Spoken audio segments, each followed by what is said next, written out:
নমস্কার বন্ধুরা, বিজলি Bengali cooking থেকে সবাইকে স্বাগত জানিয়ে প্রতিদিনের মতো চলে আসলাম আজকে।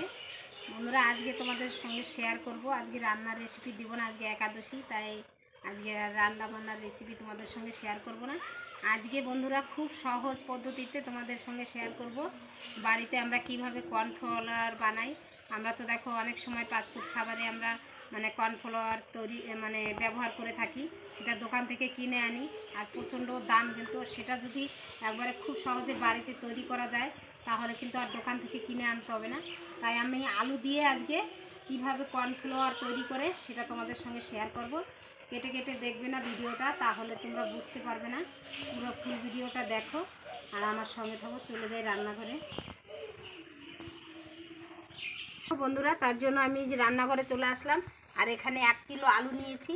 এই আলু দিয়ে তোমাদের সঙ্গে কিভাবে কর্নফ্লাওয়ার বানাই তৈরি করি দেখতে থাকো। ছুলে নিতে হবে, উপরের ছালটা যদি না থাকলে ভালো হবে না।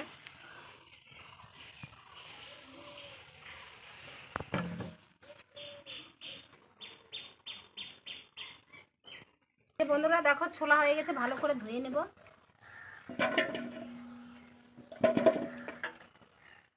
এখন এই যে পাতলা পাতলা করে কেটে নিব। এই যে এরকম ভাবে কেটে নিব।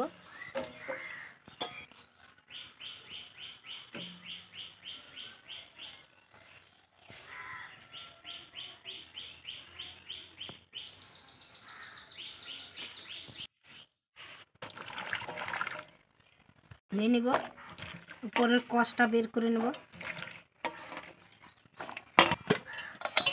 এই যে একটা মিক্সচারের বাটি নিয়ে নিয়েছি, এখন এটাকে পেস্ট বানিয়ে নিয়ে আসবো। আর এটা জলের কোনো পরিমাণ নাই। এই যে এইভাবে দিয়ে দিলাম, দিয়ে এর মধ্যে জল দিয়ে পেস্ট করে নিব। এই যে এইভাবে দিয়ে পেস্ট করে নিয়ে আসবো। আমার এই রান্নাঘরে লাইনের ব্যবস্থা নাই, তাই ঘরে থেকে করে নিয়ে আসতেছি। দেখো বন্ধুরা, কতগুলো পেস্ট হয়েছে। এখন আমি এই যে একটা ছেঁকনি নিয়ে নিয়েছি, ছেঁকে নিব। এই পেস্টটা এখান থেকে ছেঁকে নিব।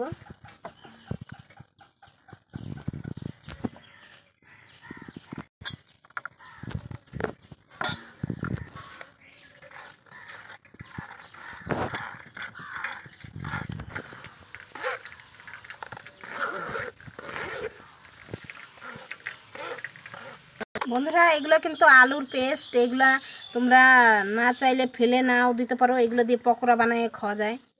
এর মধ্যে পেঁয়াজ কুচি, লঙ্কা কুচি দিয়ে, বেসন দিয়ে, একটু চালের গুঁড়া দিয়ে পকোড়া বানালে কিন্তু দারুণ লাগবে খেতে।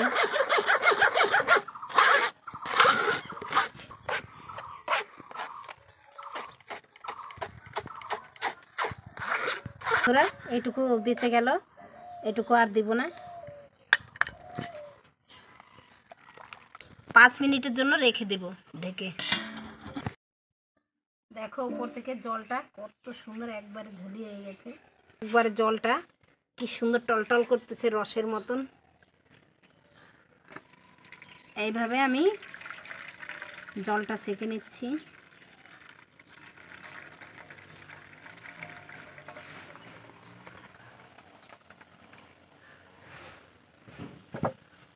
ধুয়ে নিব। উপরের এই যে লাল রঙটা, এই যে উপরের যে কষটা আলু, এইভাবে করে আমি 2-3 বার করে একটু রেখে দিলেই, 2-3 মিনিটের জন্য এইভাবে রেখে দিলেই দেখবে নিচে একবারে কর্নফ্লাওয়ারটা পড়ে যাবে আর উপরে জলটা একবার ছেঁকে টলটলা হয়ে যাবে। এরকমভাবে 2-3 বার ধুয়ে নিলেই কিন্তু উপরের কষটা চলে যাবে আর একবারে টলটলা জল বেরাবে।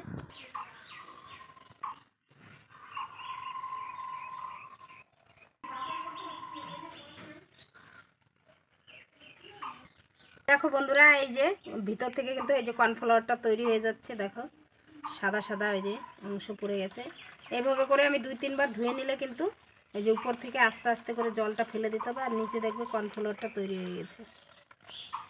আর উপর থেকে যে যতক্ষণ কষটা লাল লাল যে কষটা, এটা বেরিয়ে যাবে।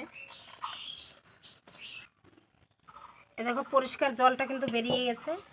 জল আছে, একটা স্টিলের থালা নিয়ে নিয়েছি। একবারে দেখো ওই যে উপর থেকে লাল লালটা কিন্তু চলে গেছে। এখন শুধু কর্নফ্লাওয়ারটাই আছে। এটা আমি এই থালাতে দিয়ে শুকাতে দিয়ে দিব। দেখো একবারে অরিজিনাল, একবারে এই যে কর্নফ্লাওয়ার সাদাটা, যতক্ষণ ধরে এরকম সাদা অংশ না বেরাবে ততক্ষণ ধুতে থাকতে হবে আস্তে আস্তে, এরকম জল দিয়ে একটু রেখে দিতে হবে, তাহলে কিন্তু নিচে কর্নফ্লাওয়ারটা তৈরি হয়ে যাবে আর উপরে জলটা ছেঁকে যাবে, তখন জলটা ফেলে দিতে এভাবে করে রোদ্রে দিয়ে দিব। রোদ্রে দিয়ে দিলে বেশিক্ষণ লাগবে না, 3-4 ঘন্টার মধ্যেই কিন্তু শুকিয়ে যাবে, শুকাতে বেশি টাইম লাগে না। রোদ্রে দিয়ে দিব, তাহলে 3-4 ঘন্টার ভিতরেই দেখবে একবারে শুকিয়ে যাবে। কোনো গাছের গোড়ায় দিয়ে দিবে, ফুল গাছ বা কোনো সবজি টবজি গাছের গোড়ায়, তাহলে কিন্তু সার হিসাবে ব্যবহার হবে।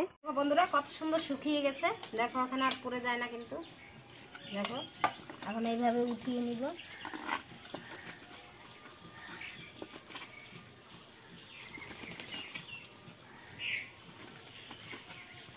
বন্ধুরা কত সুন্দর হয়েছে এগুলো, একটু মেশিন জারে মানে একটু ঘুরিয়ে নিয়ে আসি।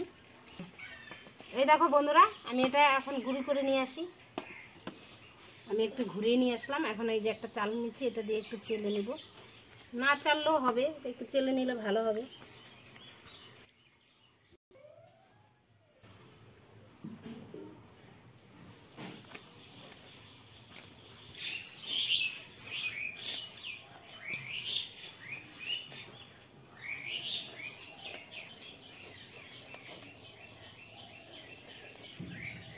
দেখো বন্ধুরা কত সুন্দর হয়েছে একবারে, দেখো আমি এইভাবে ভরে রাখবো। আর এটা ভিজা থাকলে হবে না, একটু শুকাই নিতে হবে বন্ধুরা। ভিজা অবস্থায় রাখলে যদি ভিজা থাকে তাহলে কিন্তু বেশি দিন থাকবে না, ভালো করে শুকিয়ে নিতে হবে টনটনা রোদ্রে। এইভাবে বয়ামে ভরে রাখলে যখন আমি রেসিপি করব তখন এইখান থেকে নিয়ে নিব। এই দেখো এইভাবে বয়ামে ভরে রেখে দেব, কত সুন্দর হলো। আর দেখো বন্ধুরা আমার এই যে কর্নফ্লাওয়ারটা তৈরি হয়ে গেল। এইভাবে আলু দিয়ে যত বেশি আলু নেবে তত কিন্তু কর্নফ্লাওয়ারটা বেশি তৈরি হবে। তাই আমার মতো এরকম বানিয়ে রেখে দেবে ঘরে, আর দোকান থেকে কিনতে হবে না। এই টিপসটি যদি তোমাদের ভালো লাগে লাইক শেয়ার কমেন্ট অবশ্যই করবে, আর আমার চ্যানেলটিকে সাবস্ক্রাইব করে পাশে থাকবে। ফেসবুক পেজে দেখলে ফলো করবে। আজকের মতো এখানেই রাখছি, দেখা হচ্ছে নতুন কোনো ভিডিওতে। সবাই সাবধানে থেকো আর সুস্থ থেকো, ভালো থেকো, আর বেশি বেশি করে শেয়ার করো।